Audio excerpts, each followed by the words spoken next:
So a lot of triathletes are coming to me with QL problems. That's a muscle that goes from this rib cage to this bit of pelvis here.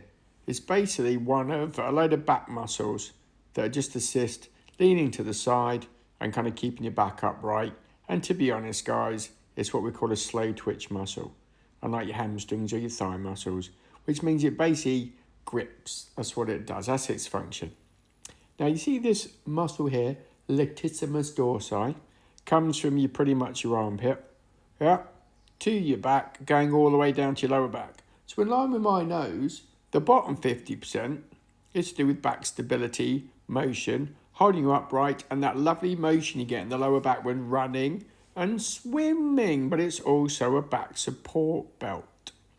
Now the upper top 50% up there is to do with locking the shoulder or swimming or running when you're bringing your arm backwards, and anything to do with that kind of bracing motion. Really good to have it nice and toned because actually it will add to your core stability.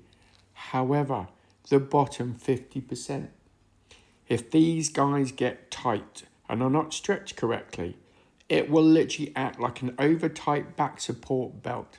It will jam up the lower back, tighten and stiff everything up. You can't raise your arms up as nice as you can.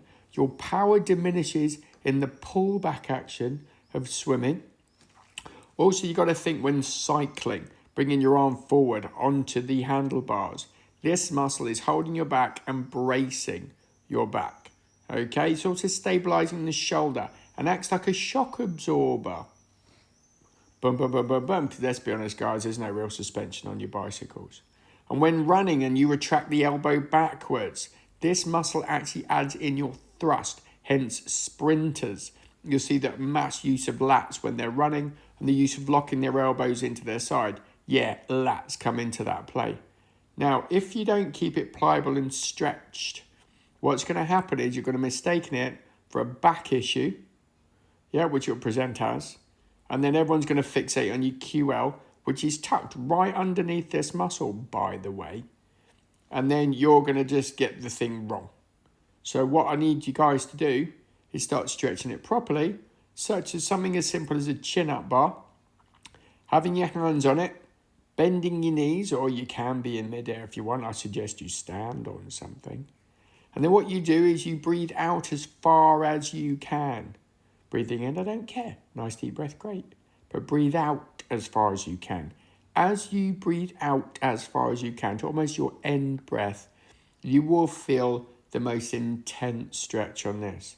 The other way to do it is visualizing someone having a tug of war. So as you bend over forwards, I get people to grab onto the underneath of a table, usually a table leg. I would say their right hand in this lat here. Yep, so you're grabbing the underneath the table with your hand, the other hand on the edge of the table, and then you literally just drop your bottom backwards, and then you lean your bottom to the left. And what that will do, that will really, really, really stretch out the lower part of the lats, as well as the upper. Suddenly, coincidentally, your backache starts reducing down, and your QL, suddenly isn't pissed off. So, you can do lots of side bending exercises, great, fantastic. But what you also need to do is exercise correctly, which is more of a twisting, rotation kind of activity with a pullback. Imagine a rowing machine where you don't just pull to your chest, you almost twist to the side and then twist to the side. That's how you really work the lats. So again, don't fixate on your QL. Think about the real anatomy and start thinking about your lats. And then I'll give you a couple of videos of how to train them properly. Okay? Any problems? Just ask Dave.